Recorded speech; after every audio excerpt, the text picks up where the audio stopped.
Já, komið þið sæl. Verið velkomin til okkar hingað í VAFFIB. Ég heiti Björn Berg og er fræðslustjóri VAFFIB og hér með mér í dag er Gísli Halldórsson, hlutabréfasérfræðingur hjá okkur. Við ætlum að fjalla fjármál Google í dag, ekki bara fjármál Google, heldur fjármál móðurfélagsins Alphabet. Og tilefnið er þessi breyting sem gerð hefur verið á strúktúr fyrirtækisins, þar sem að nýtt móðurfélag hefur verið sett yfir reksturinn. Við ætlum að ræða bæði það hvernig fjármál þessa fyrirtækis eru, tekjur og kostnaður og þróunar og rannsóknargjöld og svo framvegis, en líka hvað þessi breyting þýðir á félaginu, hvernig félaginu er stillt upp núna eftir þessar breytingar, hverjir það eru sem að stýra því og svo framvegis. Við höfum boðið upp á mjög mikla fræðslu fjárfestingar og efnahagsmál á undanförnu, en eitt af því sem við höfum haft sem hobby, allavega við Gísli, er það að vera aðeins að velta fyrir okkur rekstri áhugaverðra fyrirtækja og höfum þess vegna boðið til dæmis upp á ansi skemmtilega fræðslu fjármál Apple. Þannig að við byrjuðum á verðmætasta fyrirtæki heims og eru núna í næst verðmætasta fyrirtæki heims og svo bara vinnum okkur niður listan, það hlýtur að vera. En hann Gísli ætlar að byrja á að fara aðeins yfir tölurnar, yfir reksturinn á þessu félagi og eftir ætlum við síðan að spjalla svolítið saman formið á þessu fyrirtæki. Við ætlum að hafa fyrirkomulagið á fundinu þannig að við rennum í gegnum þessa kynningu og reynum að vera ekkert allt og lengi að henni og svo viljum við endilega bjóða okkur í spjall og umræður að því loknu. En ég ætla þá að gefa Gísla orðið sem ætlar að renna yfir þetta helsta. Já, takk fyrir það. Þetta er náttúrulega eins og Björn kom inn á, þetta er næst verðmætasta fyrirtæki í heimi með 486 milljarða markaðsvirði. Hvernig er hljóðið? Er þetta of hátt? Þetta sé bara fínt, eða ekki? Það er glæsilegt.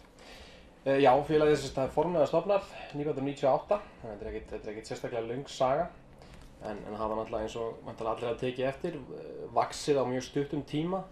Þetta er náttúrulega töluvert, kannski saman við Apple-fundin, þetta er allt öðruvísi rekstur og þetta er allt öðruvísi á að horfa. Og ég held að meðanmaðurinn hafi töluvert minni innsýn og kannski þekki þetta miklu síður. Það er kannski þeim áhugaverður að tala það. Þessi mynd þarna sýnir kannski 6 af þekktustu vörumerkjum félagsins, en þau alltaf telja á, ekki 2 eða 3 eða 400 vörumerki sem eru undir Google.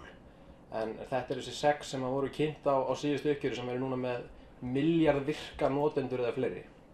Það er aðilar sem hafa notað þjónustuna á síðustu 30 dögum. Og það er talið að það séu 7 þjónustur sem ná þessu. Facebook er það 7. og svo þessar 6 hjá Google sem eru þá, þetta er YouTube, þetta er Android sem er með 1,5 milljarð notanda. Svo eru með alltaf Google leitavélina sjálfa, það er Google Maps, Play Store og svo Chrome vafrinn.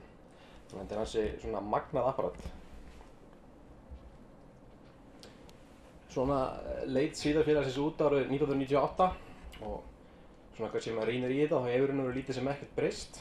Þetta er sami rái grunnur og það er sagan segir að Larry Page og Sergey Brin sem stofnuðu félagið hafi verið svo lélegar HTML-forritrar að þeir hafa látið þetta duga og hafa svo ekki séð ástæðu síðan til þess að leggja innan sérstaklega vinnu á þetta.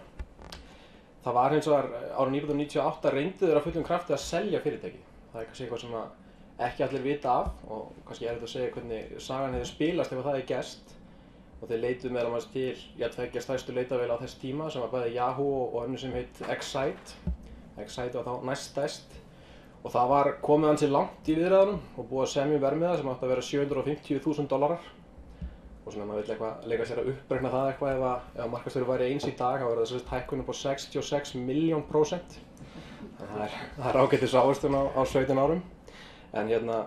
Og það er fer tvær sögur af því hvers vegna þeir hættu við dílinn og ekki allir sammála það, en ein sagan sem margir til að líklegast er svo að þeir hafa raunverulega prófað vélarnar hlið við hlið. Það var þá Excite sem var þá næststærsta vélin og svo Google sem var tiltölulega nýleg.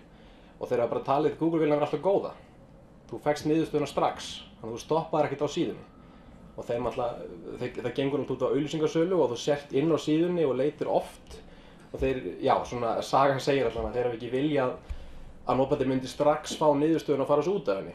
Það er einmitt, margir kannski líka í því að Google sé sennilega eina vefsíða í heiminum sem bara hefur það sem markmið að koma þessum hraðast út af henni. Sem er svolítið sérstakt. Já, talandi stærstu félög í heimi. Þetta eru sem sagt 10 verðmætustu hlutafélög í heimi eftir annan ársfjórðung 2015. Google endar komið upp í annað sæti núna enda bæði gengið vel á þeim á síðustu misserum og Exxon sérstaklega náttúrulega gengið illa. En þessi 10 félög þetta eru kannski ekki 10 frægustu fyrirtæki í heimi en þetta eru 10 hins vegar verðmætustu fyrirtæki í heimi og öll í svona frekar hefðbundnum atvinnugreinum. Þetta er náttúrulega við þekkjum náttúrulega Apple vel og svo eru þetta bankar og lyfjafyrirtæki og annað. Og í tilfelli allra þessara fyrirtækja þá held ég allir geti gert sér nokkuð svona grófa hugmynd hvaðan tekin á að koma. Wells Fargo bara í bankastarfsemi, þeir hafa eitthvað vaxtamun og þeir fá einhverja þóknanlega verðbréfaviðskiptum og annað. Berkshire Hathaway er að ná árangri í fjárfestingum, Apple er að selja síma og græða eitthvað á þeim. En ég er ekkert viss að allir átti sig nákvæmlega á því hvaðan sækir Google tekjur. Þegar ég fer inn á Google eða Google Translate eða Google Maps eða Google Earth eða hvað þjónustan heitir, þá borga ég aldrei neitt. Og þegar Samsung ákveður að nota Android í símanum sínum, þá borga þeir Google ekki krónu. Það maður velti fyrir sig hvaðan kom þessar tekjur og svaririnn er mjög einfalt mál. Google selur auglýsingar. Það er, eins og segi, kannski átta sig allir á því en ég er mig grunar eins og nokkuð margir átta sig ekki alveg á stærðaráðinni. Þetta er rúmlega 90% tekjur félagsins eru bara sala á auglýsingum og það er það sem þessi rekstur gengur svolítið út á. Þú notar allar þeirra vörur og þá ertu inn á þeirra neti og með því náður að hafa aðgang á þér, fá upplýsingar að þér og geta sett nýtt með þér auglýsingar á þig og þaðan kemur hagnaður félagsins. Þetta er þessi hinn 10% sem hafa verið að fara svolítið vaxandi. Það var komið upp í 99% á tímabili. Það er þegar maður að selja bæði síma, þeir eru að selja fartölvur, svo eru að selja svona allskyns sérstök leyfi fyrir hugbúnaðinn hjá sér. Það sem er kannski, svolítið magnað í þessu, ekki bara er næst verðmætasta fyrirtæki í heimi bara að selja auglýsingar, heldur eru þau stærsta auglýsandi í heiminum. Google selur kringum, rétt tæplega 11% af öllum auglýsingum í heiminum. Og það voru að tala auglýsingar í morgunblöðum, í tímaritum, sjónvarpi, útvarpi, strætóskýli, bara það getið ímyndað ykkur. Og 11% rétt tæplega er bara Google að selja. Það er alveg fráleitt að velta þessu fyrir sér. Þetta eru kringum $600 milljardar markaður og þarna er eitthvað lítið internetfyrirtæki sem var stofnað í bílskúr fyrir 17 ára síðan sem að selja 11% af þeim. Internetauglýsingar eru svona rétt tæplega 30% á heimasíðu í dag og þar af Google með svona tæplega 50% markaðshlutdeild.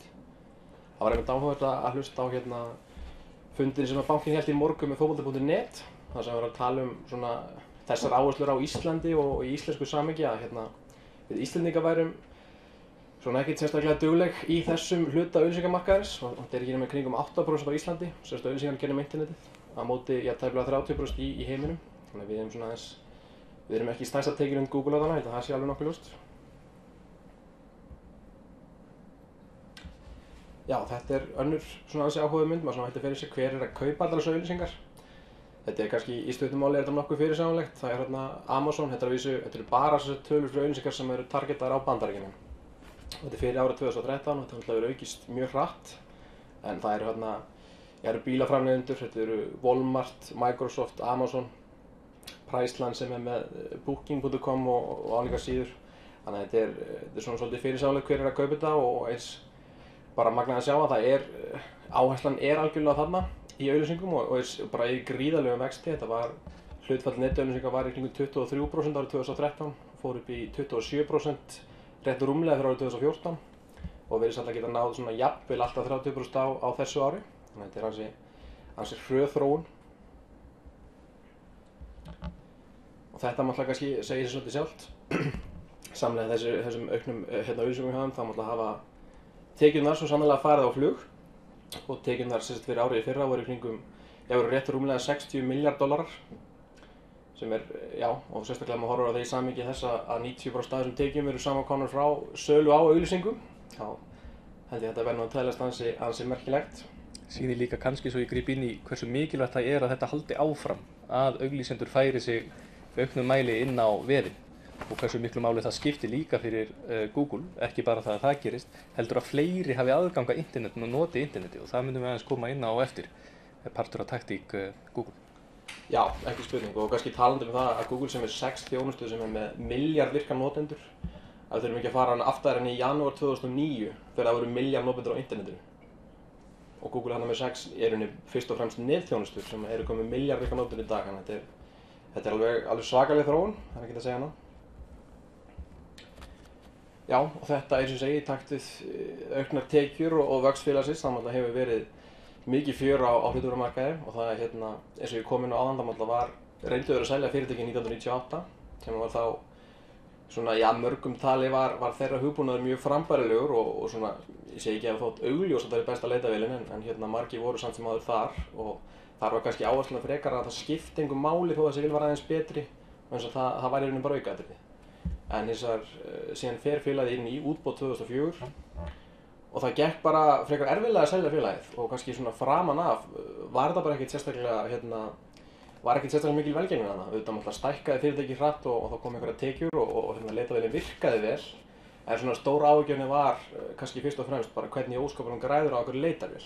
Skiptir það einhverju máli þó að komi, eins og í dag, 620 miljón manns inn á Google og Googli og hver það er Google meðaltali 10-20 sinnum. Hvað koma tekjurnar? En það er nú sannarlega sýnt sig eins og við sjáum líka einmitt á tekjumyndinni að tekjurnar hafa svo sannarlega fyllt og það sem hefur fyrst og fremst verið að breytast er kannski hugafar hjá auglýsendum. Að það er svona vægi ljósvakamiðla og prentmiðla er stöðugt að minnka og þetta er svo sannarlega innan sem er í sókn og þarna kannski liggur eins og í tilfelli Google þó að þeir rukki ekki notarnar fyrir Android og þó þeir rukki ekki Samsung og aðra sem vilja nota stýrikerfið að það náttúrulega er þeirra hugmynd algjörlega að þú komir inn í þeirra umhverfi, þar hafa þeir aðgang að þér og þá geta þeir það kemur einmitt setning sem að mörgum líkar mjög illa að ef þú borgar ekki fyrir vöruna þá ert þú varan. Ég ætla ekki að segja í standi við það en þetta er eitthvað að hugsa allavega. Já, svo er það þessi liður sem að kemur alltaf engum á óvart. Þetta er á þessi tölur frá árið 2013 en þetta fjárfesting í rannsókn og þróun hefur alltaf verið gríðarlega stór hluti af þessum rekstri.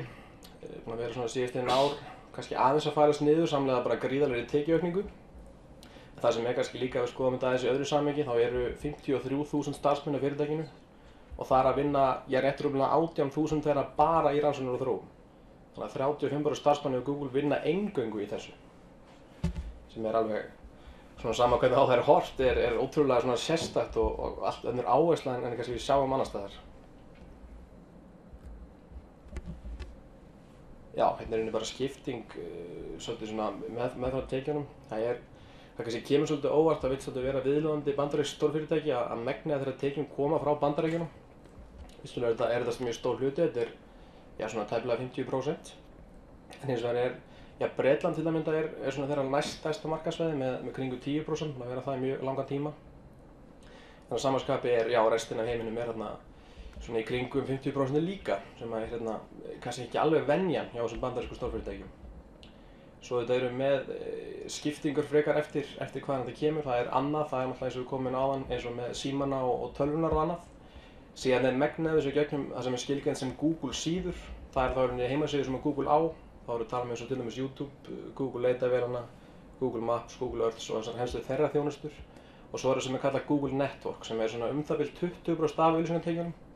Og það er í rauninni bara segjum til dæmis ef Björn vill vera með bloggsíðu þar sem hann er að kynna okkur fyrir uppskriftir af einhverjum pastaréttum, að þá getur hann valið að leyfa Google að auglýsa á bloggsíðunni sinni. Og eins og vantar allir hafa tekið eftir að þá koma alls svona auglýsingar inn á síðu og það er þá í rauninni Google sem sér þá þjónustu. Og þetta er orðið, svona rímlega 20% af heildartekjunum þeirra. Hérna erum við með bara sundurliðun á þessum helstu kostnaðarliðum. Þetta er kannski nokkuð hefðbundið þegar maður horfir bara á þetta með þessum, þegar maður horfir bara á þessar tölur. Þetta er stjórnunarkostnaður eðlilega nokkuð hár liður, rannsóknir og þróun eins og fórum við áðan er náttúrulega mjög stór liður hjá þeim. Sala og markaðskostnaður eins og hjá langflestum fyrirtækjum er ákveðlega stór punktur líka. En hins vegar er liður sem heitir kostnaður við seldar vörur sem er þeirra langstærsti kostnaðarliður. Og ef við tökum sem hlutfall af tekjum þá er þetta 40% af tekjum félagsins sem er þessi liður þarna. Og þetta er kannski svona að útskýra bókhaldið í svolítið einföldu máli ef ég er að reka hamborgarastað og þá getur hugsað þannig hver er kostnaður með að selja hamborgarann. Ég þarf að kaupa kál, ég þarf að kaupa brauð og kjöt og ost og fleira vörur og ég kannski kemst að þeirri niðurstöðu að kosta mig 500 krónur að kaupa hráefni í hamborgarann og þá er það kostnaður við vöruna. Og þá kannski spyr maður af hverju þessi kostnaður svona hár hjá Google. Það er tiltölulega lítill hluti af þessu sem sagt bara gagnahýsing og orkukostnaður og annað sem tengist því. En bróðurparturinn af þessum lið einfaldlega sem að, hvað mætti kalla, endurdreifing á þessum auglýsingatekjum. Það vegna þess að til dæmis vera Björn með bloggsíðuna sína eða fyrir einhverjum með YouTube-rás að deila einhverjum vídeóm, að þá Google að greiða þessum aðilum tilbaka. Og það rauninni, já, eins og segir, þeir eru bæði með þessi degið efni sem að þeir nota auglýsingatekjuna bara að fullu sjálfir, og svo sá hluti sem að þeir njóta þjónustu annarra aðila sem eru með eitthvað efni sem að þeir sækja svo inn á, og Google svona bara miðlari fyrir auglýsingasöluna. Þeir eru í rauninni orðin risastór auglýsingastofa að einhverju leyti, hvað það varðar. Fyrirtækir að kaupa í rauninni þeirra þjónustu til þess og þeir síðan safna auglýsingum inn á viðkomandi síðu. Já, algjörlega mjög einfalt að horfa svoleiðis að það, sko. Já, þetta eitthvað sem að væntanlega margir að tekið eftir. Þetta bara nokkur dæmi að handa og yfir svona nýlegar yfirtökur hjá Google. Það samkvæmt svona nýjustu áætlunum, þá þetta, frá árinu 2010 hafa verið að kaupa svona eitt fyrirtæki að viku á jafnaði. Mörg þeirra eru gríðarlega smá, en eins og litlu fyrirtækin á þessari mynd þarna, þetta þó fyrirtæki sem eru stærri en mörg félög í Kauphöllinni. Og þetta á sama tíma og þeir eru að eyða gríðarlegum fjárhæðum í nýsköpun sjálfir og bæði starfsmenn sem beinlínis vinna í því og líka bara hjá starfsmenn sem vinna í öðrum deildum félagsins.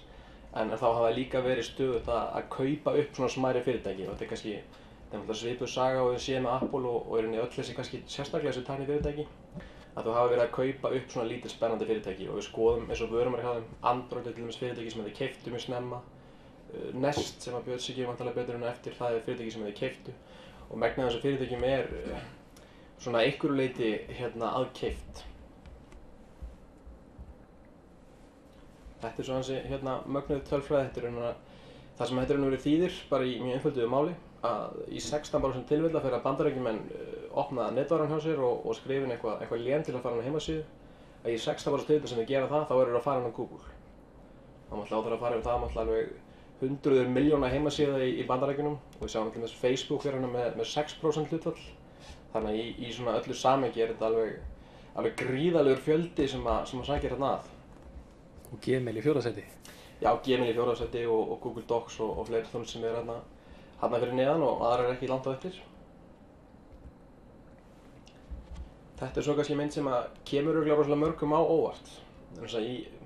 Þetta vísu þessar mælingar alltaf rosalega erfiðar og maður sér svona ýmsar tölur, en þetta svona kannski næst í svona sem maður talið vera áræðanlegt, að Google sé svona á bilinu kannski 60 upp í 70% markaðshlutdeild á leitavélamarkaðnum.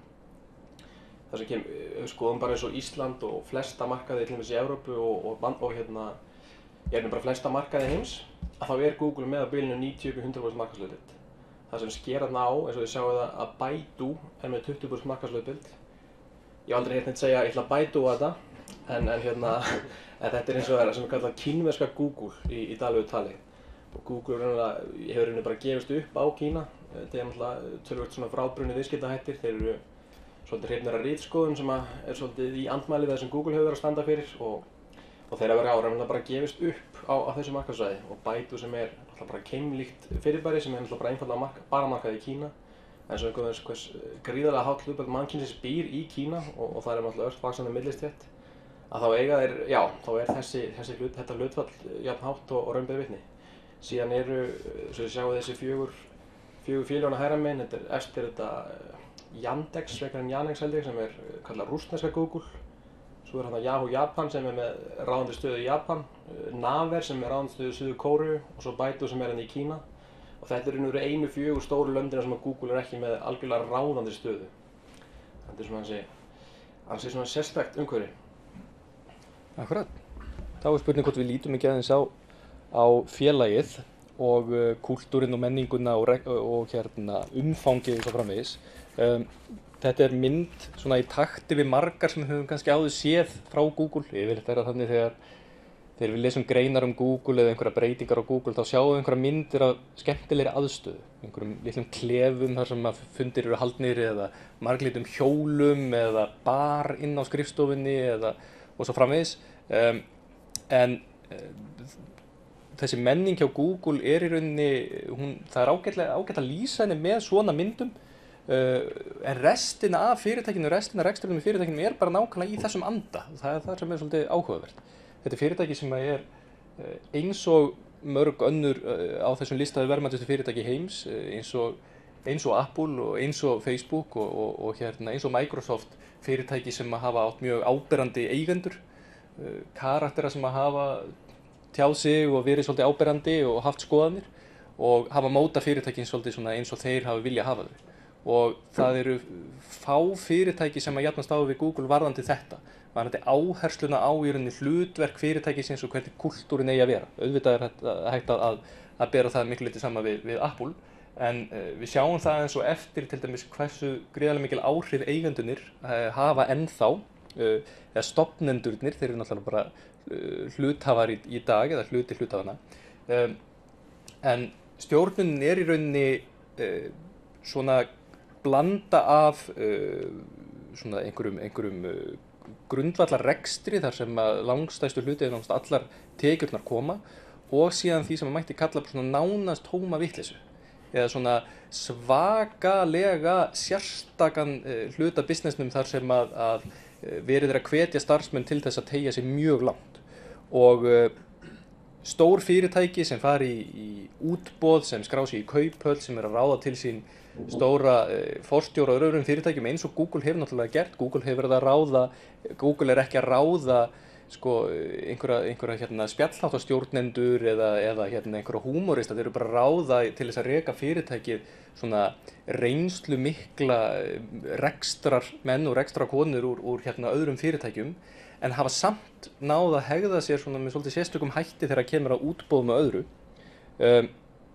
og leggja gríðarlega mikla áherslu á nýsköpun og eins og ég sagði kannski svona smá vitleysu hjá starfsfólkinu sínu og sá sem að stýri núna fyrirtækinu sem stjórnarformaður þess sem heitir Eric Schmidt, að hann var ráðinn inn þarna tiltölulega snemma, 2001 og hann hefur lagt áherslu á þetta sem að kom meðal annars fram á fundi Íslandsbanka ef Google væri banki.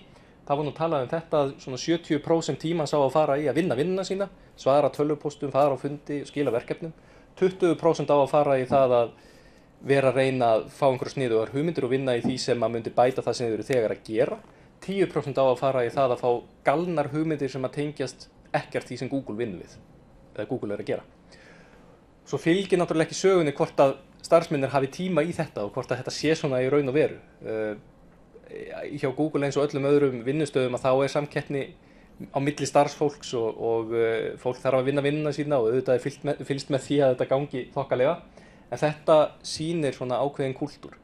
Að það mjög mikil nýsköpun innan fyrirtækisins. Gísli var að tala um það hversu háum fjárhæðum eitt í rannsóknar og þróun, svo þetta þannig til viðbótar.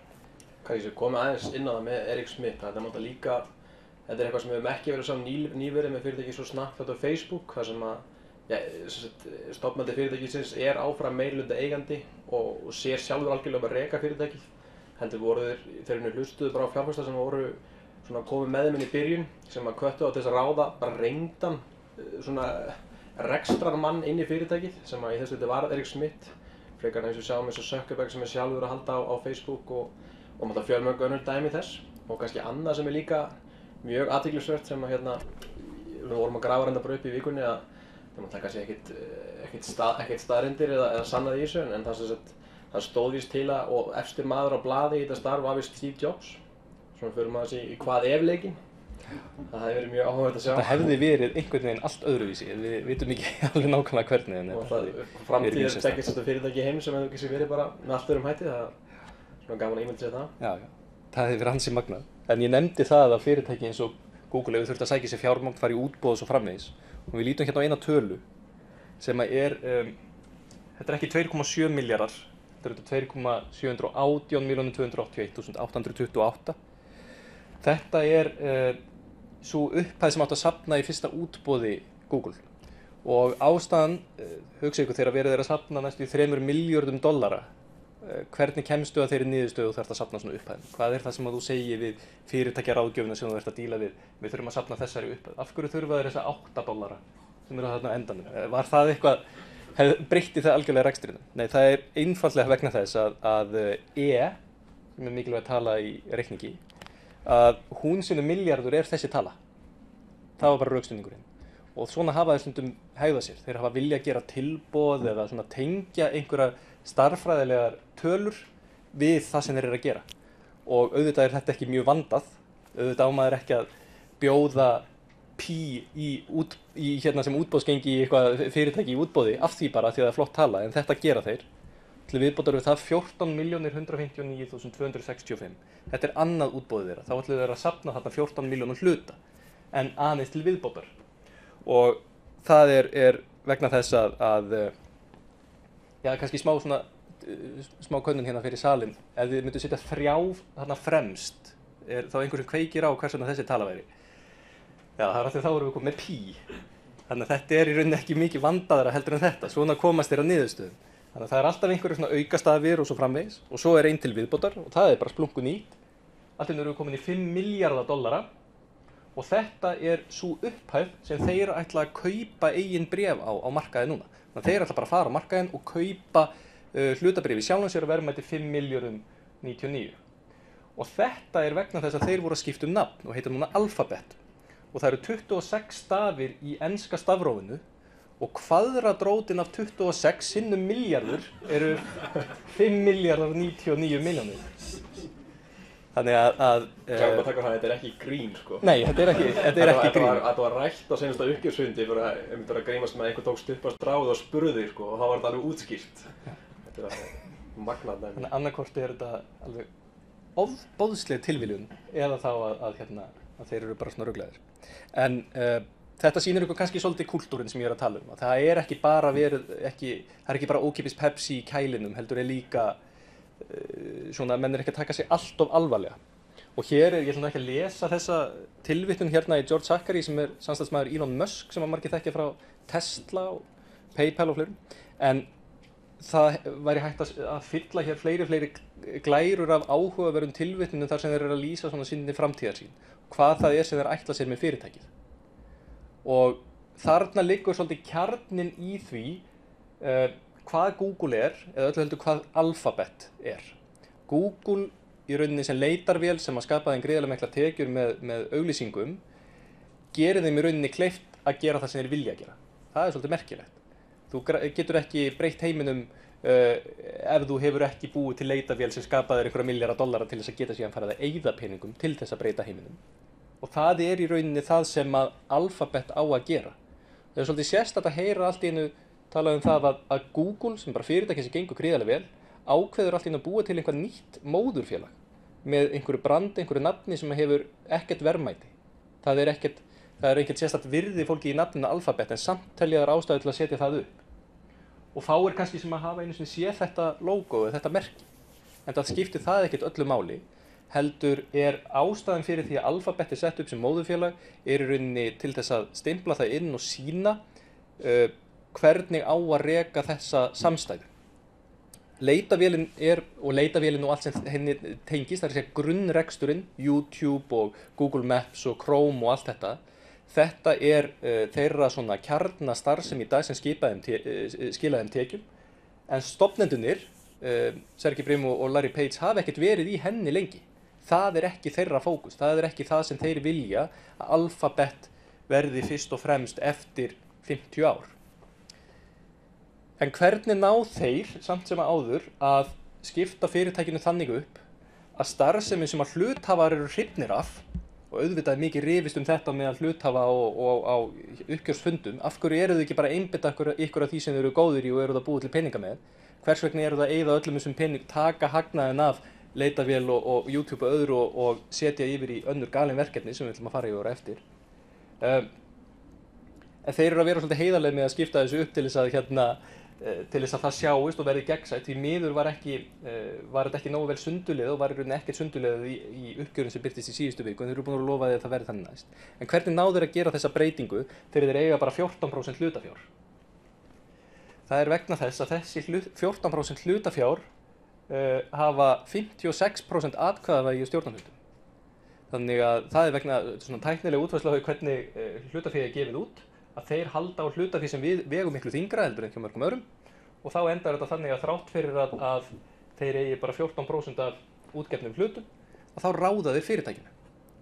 Og þetta voru þeir að ákveða að gera. svona sjáum við aðeins hvernig, svona í einfaldri mynd, Google lítur út í dag. Alphabet er móðurfélagið. Þar eru þeir forseti og forstjóri, stofnendurnir og hérna sem eiga ráðandi hlut.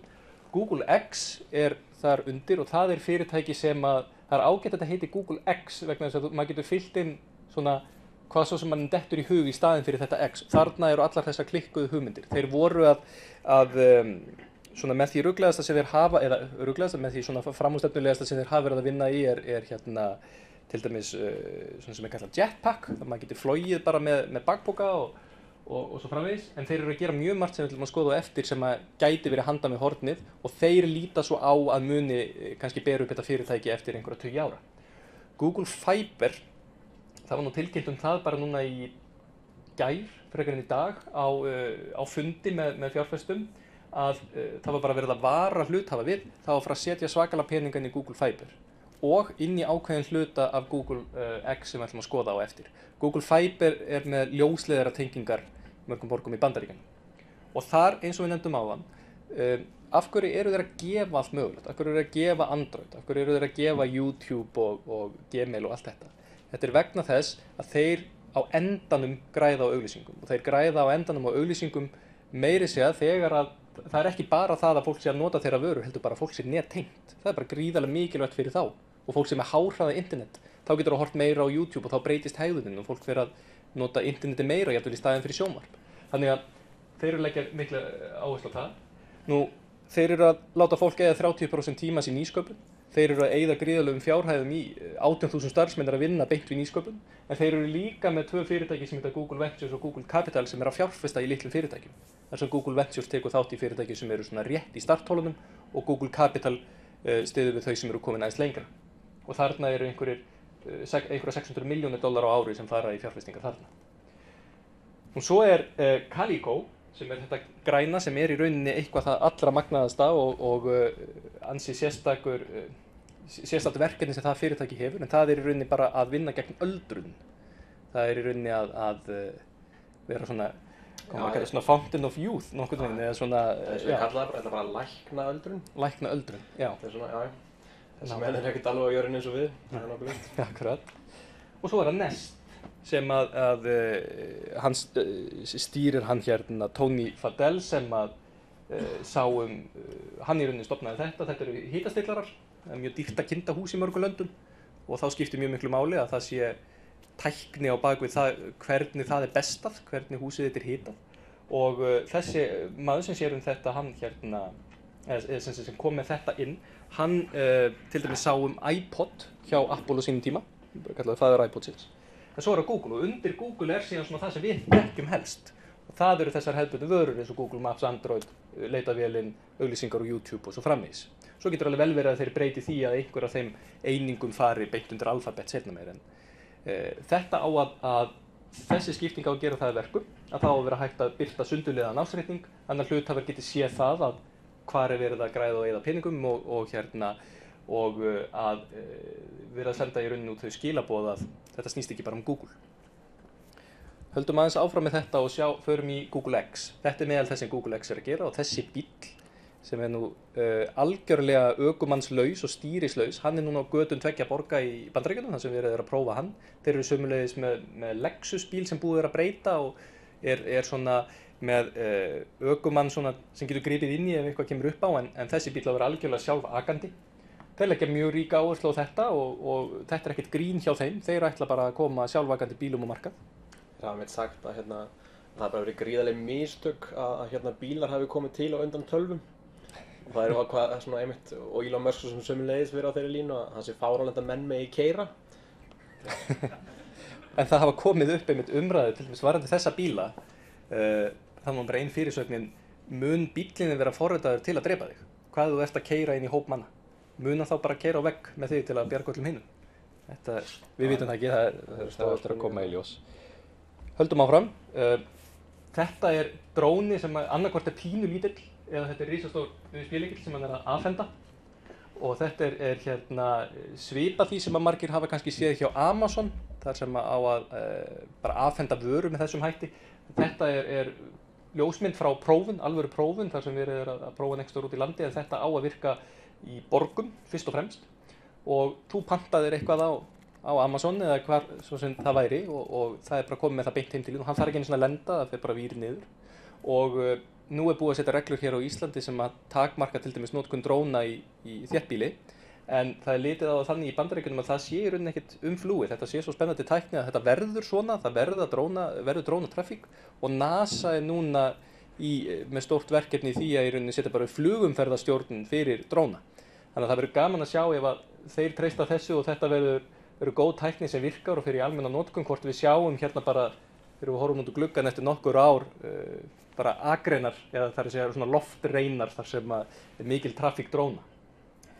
Það segir sig sjálft að þessi verkefni er ekkert að skila neinum tekjum í dag. Þetta er það sem að fjárfestar og hluthafar í Google hafa sjálfsögðu einhverju leyti verið að gagnrýna. Ég er að kaupa hérna í leitavél og YouTube og einhverju auglýsingaverksmiðju ekki einhverjum draumórum. En þeir ráða ennþá fyrirtækinu og í þetta fara einhverju peningar. Já, og við vorum að sjálfsögðu að vona að við myndum vera með tölvöld mikið að tölum þetta, þannig að við bjuggumst við að það kæmi eitthvað í uppgjörinu en það verður bara að bíða betri tíma að fá að tala um það. Og í næsta uppgjöri þá er búið að lofa því, þeir eru sviku hluthafa núna það að sundurliða þetta, í næsta uppgjöri þá verður þetta sundurliðað og þá munum við setja upplýsingar það inn á wafib.is. Þetta heitir Project Loon og er alveg magnað. Ég nefndi Google Fiber, að þeir ætla að reyna að hafa heimsbyggðina eða einhvern hluta heimsbyggðina tengda með háhraðaneti en það er ekki allstaðar möguleiki á því og það eru heilu heimsálfunar eins og Afríka þar sem er mjög lítil útbreiðsla á interneti. Gríðarlegur fjöldi fólk sem á viðskipti á hverjum degi og á farsíma en er ekki nettengt. Þetta eru loftbelgir sem eru í 30 eitthvað kilometra hæð. Þeir geta núna framleitt gríðarlegan fjölda þessum loftbelgjum þeir eru með nokkra palla sem koma þeim á loft og hver og einn af þessum pöllum getur komið kannski 10-15 á loft á dag og þessir eru núna í prófunum í Nýja-Sjálandi og Ástralíu og þeir eiga að senda niður internetsamband sem er á svipuðum hraða á 3G neti hérna á Íslandi. Og þetta er þeirra framtíðarsýn að muni leysa þetta vandamál að þeir sjá ekki fram á það að það þurfa að leggja ljósleiðara í gegnum Kongóin, heldur að það sé sniður að hafa bara gríðarlegt net einhverja þúsunda svona loftbelga sem að varpa interneti yfir heimsbyggðina. Þannig fjölga notendum og á endanum geta þeir þá grætt á auglýsingum, svolítið magnað, að búa til loftbelgi til þess að græða auglýsingum. Þarna kemur líka inn á það að það hefur verið í kringum milljarður á internetinu 2009. Núna er þetta tala kannski svolítið á reiki, kannski 2,5 milljarður. Það búa rúmlega 7 milljarður á jörðinni. Maður getur svolítið ímyndað sér af hverju þeir vilja internetvæða heiminn og það er náttúrulega bara framtíðar tekjur fyrir þá. Og náttúrulega, gríðarlega stór viðskiptunarhópur sem hefur ekki aðgang að þeim eins og staðan í dag. Og til viðbótar við persónur sem eru notendur á interneti að þá er náttúrulega að verða svo þróun að setja símtæki í tæki og þetta er eitthvað sem við í Wafib munum ræða núna á næstu vikum. Það er í rauninni hvaða þróun er að verða þar sem við erum ekki kannski að tala um 7 milljónir notenda heldur eru kannski að tala um 20-30 milljarða tækja sem vera nettengt og það þarf að tengja þau með þessum hætti líka. Og svo að lokum að þá langaði okkur að nefna Google Glass sem er langfrægast af þessum verkefnum Google X. Þetta er vara sem að fór tímabundið út á markaðinn og er aftur komin út af markaðnum, gekk bara ekki nógu vel og ekki nógu mikil ánægja með það. Og Tony Fadell, sem ég nefndi, sem sá iPodin hjá Apple á sínum tíma og stofnaði Nest, hann er með þetta núna. Hann er bara búinn að taka þetta markaði með þetta í fanginu, það fréttir engin neitt og tala um að það fréttist ekkert fyrir en þetta er tilbúið fyrir aftur út á markaðinn. Það er svona þessi Apple-hegðun svolítið. Gríðarlega miklu peningar settir í þetta og kannski eitt af þessum, maður myndi kannski ekki segja klúðrum en eitthvað sem tókst ekki alveg nógu vel. En ég hveti ykkur til þess að skoða til dæmis hvernig þetta gengur með því að sjá Facebook síðu Google Glass vegna þess að það er verið að taka myndir með þessum gleraugum svona til þess að samfæra okkur að það er ennþá verið að vinna þessu. En þetta er það helsta sem við ætlum að fara yfir. Það er fjölmargt annað sem hægt er að nefna. Endurnýjanleg orka, þeir hafa mikinn áhuga á ekki bara að nota loftbelgi fyrir til að koma internetsambandi á stað heldur eru þeir með dróna sem eru festir í snæri sem að varpa töluvert meiri hraða á interneti. Þannig að það er heilmikið í gangi hjá þeim og eins og Gísli nefndi, þetta eru einhverju 100 vörumerkja sem eru þarna undir Alphabet í dag. En þá er spurning, svona rétt í lokin, ég held að við höfum verið akkurat 3 korter, það er bara mjög gott. Þá er spurning hvort að það sé ekki einhverjar spurningar í sal eða einhverjar vangaveltur eða ummæli, pælingar.